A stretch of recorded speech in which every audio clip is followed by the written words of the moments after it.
Hi guys, it's almost midnight on Tuesday night.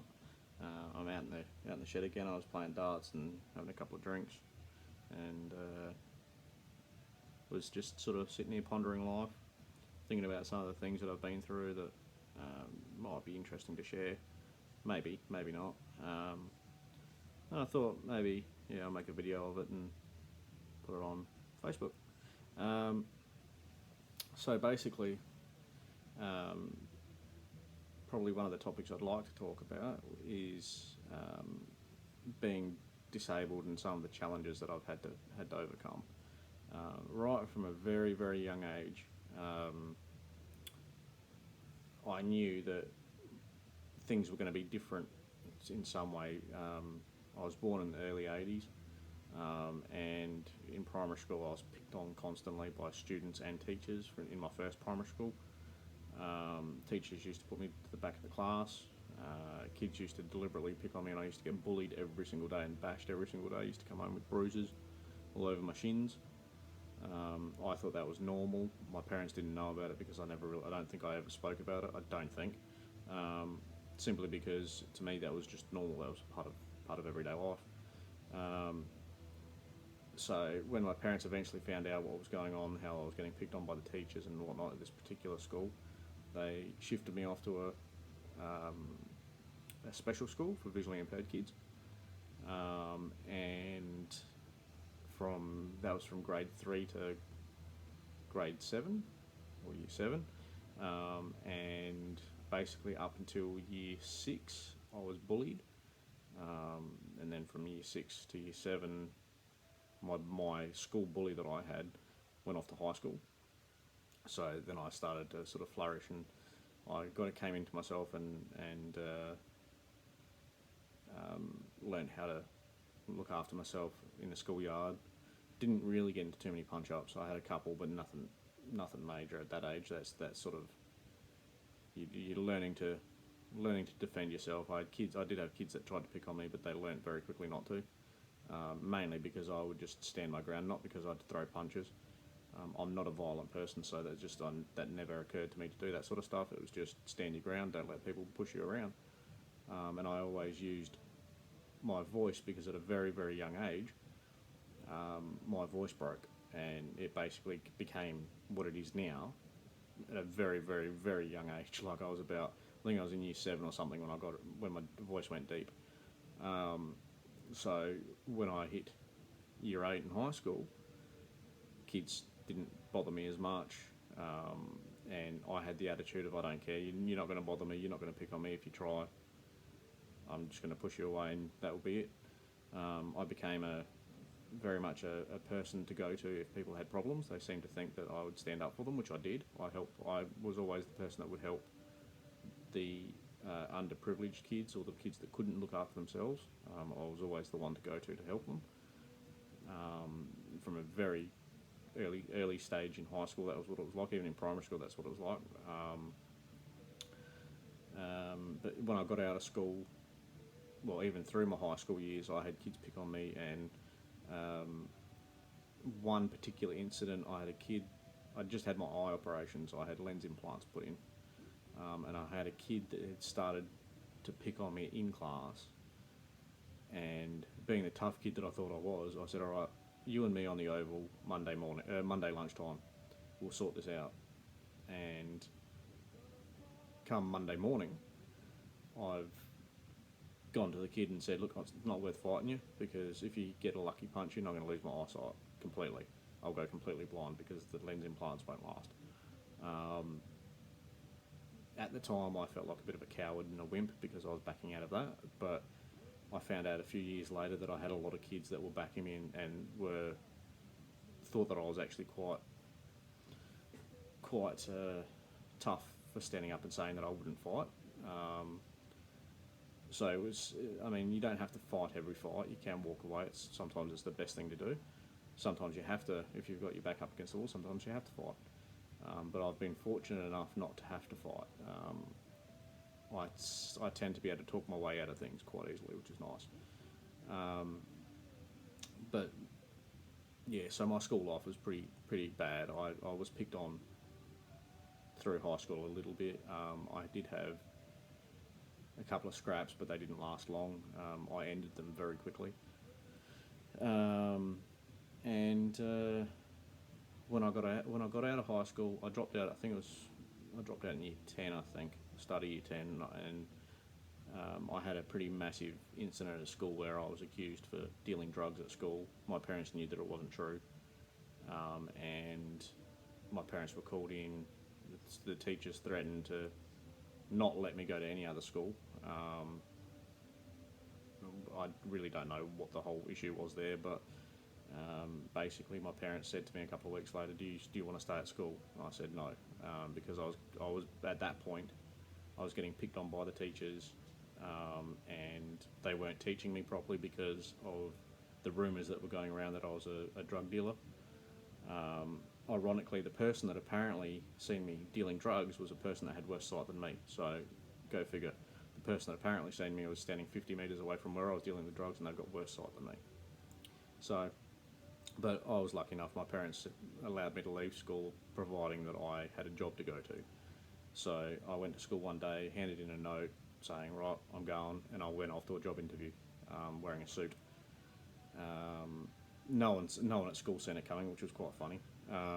But yeah, I walked off and got a job interview, and then got the job pretty much straight away, and ended up working one day a week in a garden centre. In that particular job, I was picked on by it was a family business. It's no longer around, but I was picked on by the person that worked there. One of the main people that worked there, one of the managers, saying that I'd be nothing better than a person that can push a broom around, because that was what my job was, basically pushing a broom around for 8 hours and watering plants. Even if the ground wasn't dirty, I still had to sweep it. And I did it just because I wanted the money, so I didn't really kick up a stink. At that point in time, I just wanted the money. I was only 16 or so I just wanted the money coming in. I was quite happy just to earn money and have a bit of freedom with my money. Bounced around a few different jobs, and then got a job working for a council as a stores person. Got good at it, but got bored with it.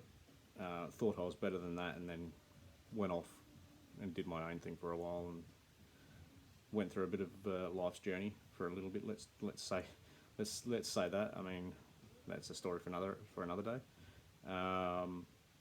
But yeah, I mean, I've constantly been picked on throughout my life, about my disability and about being short.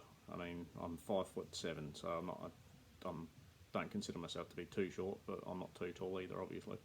But unfortunately, society dictates that you're not a real man unless you're over 6 foot tall. But I don't really care about that. But you sort of get into a rhythm where you accept the bullies wherever they come from. You accept that's how life is, and you think it becomes your norm. It does bring you down a lot, but when you learn how to pick yourself up off the ground and dust yourself off and keep moving, it makes life a lot easier. I've had some really extreme downs where I've not told anyone about it, and I've kept it to myself. There's only a couple of people within my circle or within my past that know about some of the downs that I've had. I have considered suicide, but I've obviously not continued on or tried it. I'm not interested in it. I've got no aspirations to take my own life. I have had moments where I've even planned it. I've thought, okay, if I'm walking down the street and I'm using my cane, even though I don't use my cane, if I'm using my cane and I step out into traffic, it's going to look like an accident. People are going to think that I accidentally stepped out into the traffic. They're not going to think the worst. But there's too much life to live. If you are considering that sort of thing to do, I'd highly recommend that you don't. You've got a lot to give. As a human, as a person, as a living being, you've got a lot to give to people. You might not think it at that given time, but you do. You have people out there that you inspire, that you might pass in the street and have a quick chat with them, and you've changed their life or their perception of something. I know in my circumstances, I've had people where I've had very short conversations with them, and they've been blown away by my lifestyle. They've been blown away by the things that I've done. They're shocked that I'm able to do the things that I do, and that's always inspirational for me as well, knowing that I'm actually changing someone's perception of how disabled people are, or changing their perception on how their lives can be different if they take a different path. It's not to say that you don't have your down moments, because you do have your down. People have their down moments, and that's understandable. You're not going to have high moments all the time, but it's basically a wave, and you've got to ride it. That's the best way to put it, I think. Don't let people tell you what to do. Don't let people tell you what's right for you. You follow your heart, and you do what you want to do. You make it so that you make the rules, and you will find that you'll enjoy life a hell of a lot more. I've been able to achieve a whole heap of different things. I've played for state blind cricket, and that's essentially playing blind cricket is a very fast-paced game, using a ball that's got a bell in it, but it's harder than a cricket ball, and that can be bowled at you at 100 kilometres an hour, and depending on what category you fall in with your eyesight, because there's generally 3 categories, generally speaking, there's B1, B2 and B3.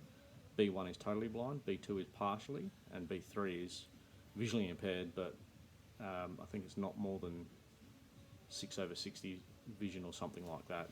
I used to be a B3. I'm now a high-functioning B1, which means I'm essentially blind, but I've got a little bit of sight to get me around. So then when you start telling people, yeah, I cycle, I ride a single bike, I've scuba dived, I've surfed, I've skateboarded, I've done martial arts, I've played darts, I do photography, I've played drums, I've tried to learn guitar,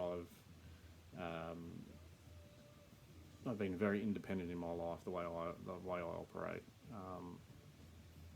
So when you start talking about things like that, that's when you start inspiring people, and don't be afraid to ever give things a go.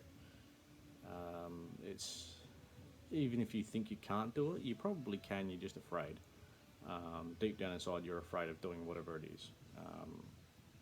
We're about to move up to Darwin, and that's a daunting move in itself, because for me it's such a big move, because I've got 2 boys that I'm taking with me, and I've obviously got to make sure that they're number one priority. But it's still a daunting experience, but you've got to always have faith that everything's going to work out. You just have to plan your steps. So, I mean, life has all its challenges. You've just got to work around them. Don't give up. Don't ever give up. If you ever get to the mindset where you think you're going to give up, or you feel like you want to give up, seek help. Whether that's talking to someone, or whether that's watching inspirational videos. I do that quite often. I mean, I've got some celebrities that I watch that have good quotes and things like that, and they talk about their lives and where they've come from, and they can be quite inspiring. I mean, I was watching The Rock for a while, watching some of the Instagram stuff that he'd post, and he's out at the gym at 4:30 in the morning and doing what he does. And then going to a full day's work. So I started doing it. I started going, okay, let's see what it's like. See what he says, that it's the best time in the morning to do what you want to do, and you get the job done, and it starts your day off on a really good step, and it's a good foundational thing to do to start your day off. So I did it. I started going to the gym at 3:30 in the morning, and I had a 3-kilometre walk to the gym. No matter what the weather was, even if it was raining, I was walking 3k to the gym. At 3:30 in the morning, and then I'd go do an hour's workout, and then I'd get changed at the gym, have a shower at the gym, all that sort of stuff, have breakfast, and then go to work. And that was probably the most fittest moment in my life, where I felt I was on top of the world. I could do everything. Even at the end of the day, even though I was tired at the end of the day, I still felt really fit. So find people that inspire you. That's probably a good message to take from this. but yeah, that's, I mean, it's one of those things in life where we could give up as people, as humans. We could give up and just go, right, I'm done. Oh, that's it. Dust my hands off. I'm finished. Um, but to me, my mindset is that's too easy. I don't like to take the easy way around things. I like to do things the hard way. I like to learn from my mistakes. I like to push myself. I'm always trying to think of the next thing I can do that's going to challenge my life. Um, yeah, I mean, it's being disabled is a challenge. There's no doubt about that. But you just have to push yourself, and you have to show people that you can do things.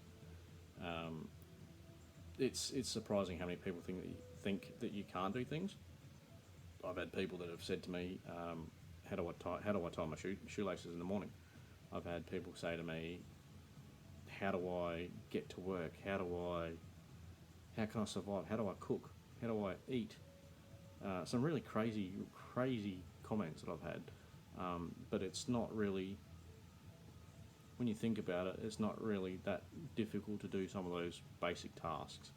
The hardest thing probably I find is, in all honesty, is probably shaving. Although I can feel my face, I can't see it. I can't see in the mirror. So it makes it very hard. My face in the mirror, as ugly as it is, my face in the mirror is quite blotchy. I can't see. I can see the colour. That's about it. I can't see the features. So when it comes to trying to shave my face, I tried to trim my beard the other night or the other day, and instead of trimming it, I cut it too short. So I ended up with this, which is not a major problem, but it's frustrating when you want to do certain things.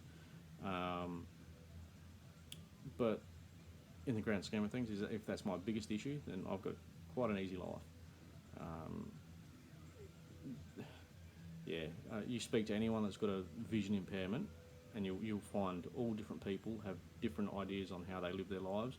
You find some people find it quite easy because they've done it for so long, or they've adapted quite well.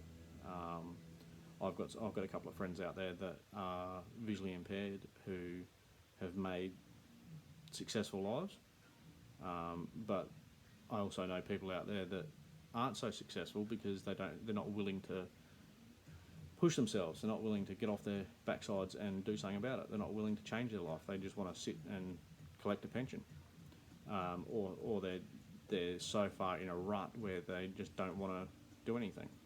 And in a way, that's depressing, but that's their choice, and you've got to live with it. That's their choice. They've got to live with that. At the end of the day, they're the ones that are going to be looking back at the end of their lives going, what have I done? Some people might be happy with it, but that's not for me. I'm always wanting to push myself, and one of the things I like to do is I like to surprise people. I like to say, I've done this, I've done that, I can do this, I can do that. My photos are I think, a good representation of that. I think if you look at some of the photos on Instagram, or even on Facebook that I've posted, some of the things that I've done have come out quite surprisingly well for me. I mean, I don't tend to use autofocus, so when I look at the viewfinder or I look at the screen on the camera,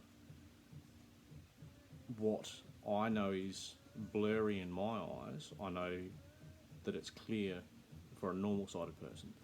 So I know the point of blurriness in my eyes, where it's clear for other people. So I know that there's just a small window where I know at what blur it is.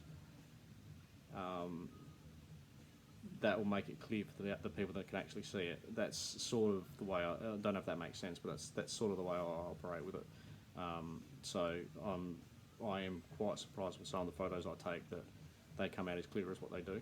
I mean, some of it is trial by error, but a lot of the time, that's how I operate. Like I said, I don't tend to use autofocus. I tend to use manual focus, just for that purpose. I like the challenge. I like to have it. I like to make my life harder. It's more of more of a bonus for me if I can do that sort of stuff. If I can show that I can do these things. Um, Playing darts. I was out here the other night with my eldest son, and I was just showing him different things of throwing darts, and I was trying to show him how to throw a dart. And from where the distance is, where the distance is of throwing the dart to the board, I can't see the board properly. I can't see the darts when they hit the board. I can't see the darts when they're in the air. I can feel them, and I know at what angle I'm throwing, at what speed, at what power, and the arc of the dart and all that sort of stuff. I get an idea of, after a few throws, I get an idea of where the dart's going to land. Plus, I also use my hearing, so I can sort of tell where it lands on the board roughly, as well as the feel of it when it's leaving my hand. And while I was trying to show my son how to throw a dart, I got a bullseye twice. In three throws, I got a bullseye twice, which for me is not uncommon. But I think I've said, like, when you show people that you know you can't see, you can still do these things. They become surprised. It's a lot of stuff we take for granted as humans. We expect things to work when they're not going to necessarily. We don't understand the mechanics behind things. There's in anything that you do in life, it comes down to muscle memory. So with me, when I've thrown darts a couple of times, just a couple of practice shots, then it comes down to muscle memory, and I'm pretty accurate with what I can throw. I usually have just a spotter. Usually it's my dad when we're throwing. He'll tell me where. Or he'll tell me what I've hit, and he'll tell me the next number to aim for, and he'll give me a dial on the clock. So if you think of the dartboard as a clock face, so he'll say, all right, you need to hit the 20, or you need to hit the double 20. So you need to aim for the top of the 12 o'clock. So I know where I'm aiming. So it comes down to muscle memory, a lot of that sort of stuff. Same with skateboarding and martial arts and cycling, and a lot of it is training your body. It's not really training your eyes; it's training your body on how to do things. So yeah, it's like I said, it's a challenge being visually impaired. It's a challenge being disabled, but it's not something that should stop you. I did admin work for 17 years in the government, working on a computer. Now, if you've used a Microsoft computer, and you look at the Windows button on the screen, so you think of your desktop. On the bottom left-hand side, you have the little Windows button on the screen, and then on the right-hand side is the clock. So what I would see, because I would use the Windows magnifier, what I would see when I'm using a computer is I would see the Windows button and then a couple of tasks or a couple of desktop items on my taskbar. That's it, because I'd have it zoomed up to maybe 1,000%. But I got that good at it where I was actually quicker at doing that type of stuff using the computer than some of the people that I'd worked with. Some of the people I'd worked with worked in IT. They couldn't use a computer as quick as I could because I've trained myself. I've learnt how to do these things. I've taught myself how to work with it where I can operate at a normal pace, and still get the job done. Whereas people couldn't. The people that had full sight, even my managers, would look at the screen while I'm trying to do work. They'd ask me to do something, and I'd do it. They're watching me trying to work out how I'm doing it, or I'm trying to demonstrate to them. They couldn't see what I was doing because I was moving the mouse around so quickly. But to me, that's what it is. I know how to do it, so that's how I operate. But yeah, don't ever let anyone say you can't do something. What it comes down to is whether you think you can do it or whether you want to do it. If you don't want to do it, you're never going to give it a go. If you want to do it, give it a go. You can't fail. There's no such thing as failure. It's life experience. It's a lesson. You either succeed or you learn. There's no succeed and fail. You either succeed or you learn. Or you succeed, learn, and then give up. It's essentially that's what it is, and that's how I try and live my life. I try and, if I make mistakes, I learn from them and I move on and I develop how to do something either quicker or just as good as everyone else. So, yeah, that's pretty much it for this video. I don't want to ramble on too much, but feel free to hit the like, the share if you want to share it. Check up my Instagram, jcj130981. Feel free to look at that, or even flick through the photos on my Facebook. I've got some photos on there that I've taken. Some of them are obviously on Facebook are just random photos, but some of them are actually proper, decent photos that I've taken. But feel free to look. Feel free to comment. All right, take it easy. Have a good night.